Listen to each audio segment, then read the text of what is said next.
अगर आपने वर्ब का ये 2 रूल सीख लिए, तो आप इंग्लिश के बादशाह हो सकते हैं, स्पोकन के बादशाह हो सकते हैं।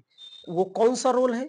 पढ़ते तो हम वर्ब ज़रूर हैं, लेकिन वर्ब के जो 2 आज मैं कारण बताऊँगा, उसके जो रूल हैं, वो बताऊँगा, जो आपके लिए बहुत इम्पोर्टेंट है। मैं बता रहा हूं, आप वीडियो में अंत तक जरूर बने रहिएगा। आज आप बिल्कुल डिफरेंट ग्रामर सीखेंगे। क्या? क्योंकि ग्रामर ऐसी है ही।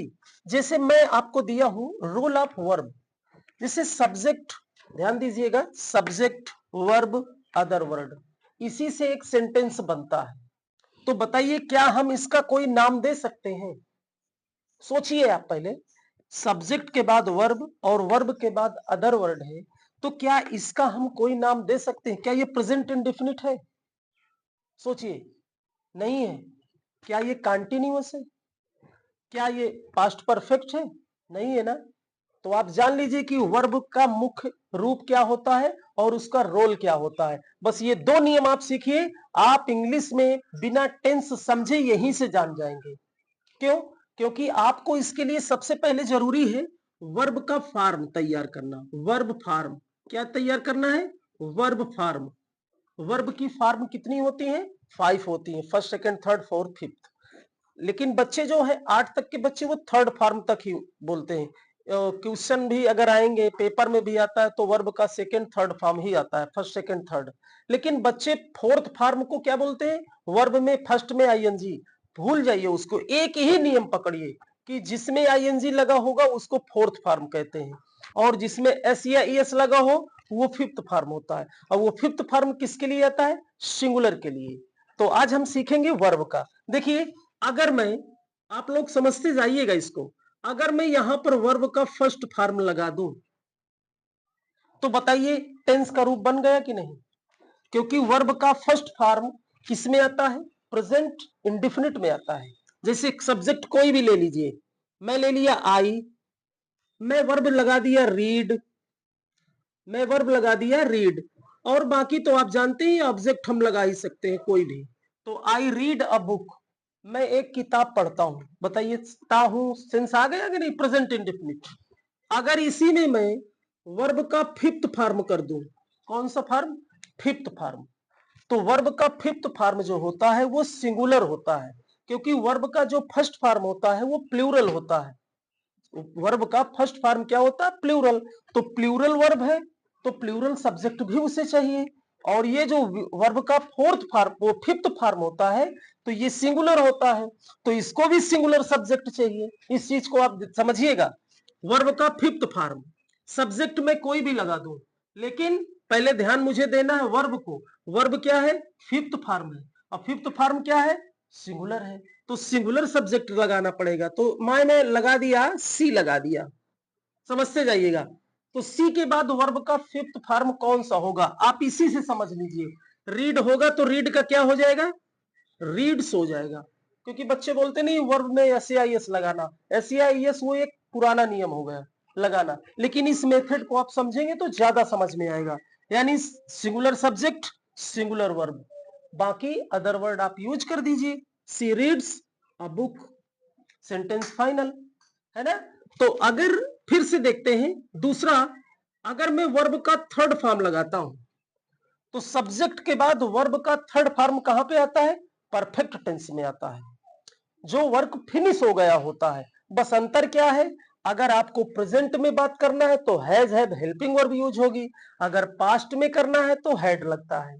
जैसे सब्जेक्ट कोई भी ले लीजिए, इसमें जो ये थर्ड फॉर्म है, इसमें कुछ रूल नहीं होता है कि सिंगुलर सब्जेक्ट या प्लूरल सब्जेक्ट पास्ट में, लेकिन जो प्रेजेंट में होता है उसमें होता है। क्या होता है? जैसे सब्जेक्ट मैंने लिया, यू ले लिया, तो यू के साथ देखो हेल्पिंग वर्ब आती है इसमें, क्या? हैज है। तो हैज तो आप जानते ही, हैज सिंगुलर होता है ना। तो ये प्लूरल है, तो हमको हैज नहीं चाहिए, हमको हैव चाहिए। तो हमने हैव यूज कर दिया, और उसके बाद हम वर्ब का थर्ड फॉर्म लगा दिए। वर्ब का थर्ड फॉर्म कोई भी हम कर सकते हैं, जैसे गो का कर देते हैं, क्या हो जाएगा? गॉन हो जाएगा। तो यू हैव गॉन, तुम जा चुके हो। अगर इसी की जगह हम हैड लगा देते हैं, वह जा चुका था। देखते जाइए, अगर यहां पर मैं हैज लगा देता हूं, ये सिंगुलर है तो भाई सिंगुलर को सिंगुलर वर्ब सिंगुलर सब्जेक्ट, आप यहां राम कर सकते हैं। राम हैज गॉन, राम जा चुका है। आई होप आपको क्लियर हो गया होगा। मैं वही बात कर रहा हूं, टेंस की ही बात कर रहा हूं, लेकिन बस एक ही इशारे में, यानी वर्ब का रूप चेंज करो, टेंस भी बदलता जा रहा है। समझ में आ रहा होगा आपको कि अगर फर्स्ट फॉर्म है तो प्रेजेंट इंडेफिनिट, फिफ्थ फॉर्म है तो भी प्रेजेंट इंडेफिनिट, लेकिन सिंगुलर प्लूरल होता है ना। फिर थर्ड फॉर्म आ जाएगा तो परफेक्ट आ जाता है। और परफेक्ट का मतलब चाहे प्रेजेंट परफेक्ट या पास्ट परफेक्ट हो। और एक चीज और बताना चाहूंगा आपको, सबसे मोस्ट इंपॉर्टेंट होता है सेकेंड फॉर्म, क्योंकि कोई ना बुक में जो भी चीजें पूछी जाती है ना, वो सब सेकेंड फॉर्म से ही होती है, क्योंकि ये क्या है, पास्ट इंडेफिनिट है।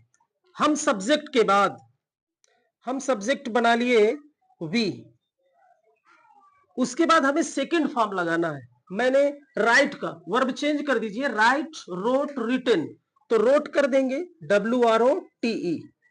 आगे हम ऑब्जेक्ट जोड़ सकते हैं, और लेटर कर दे। समझ में आ रहा है कि नहीं आ रहा है? वी रोट अ लेटर, हमने एक पत्र लिखा, या हमने एक पत्र लिखा था। और इसका जो इंट्रोगेटिव होता है उसमें वर्ब फर्स्ट फॉर्म में आ जाती है। बस यहीं पर बच्चे गड़बड़ी कर देते हैं।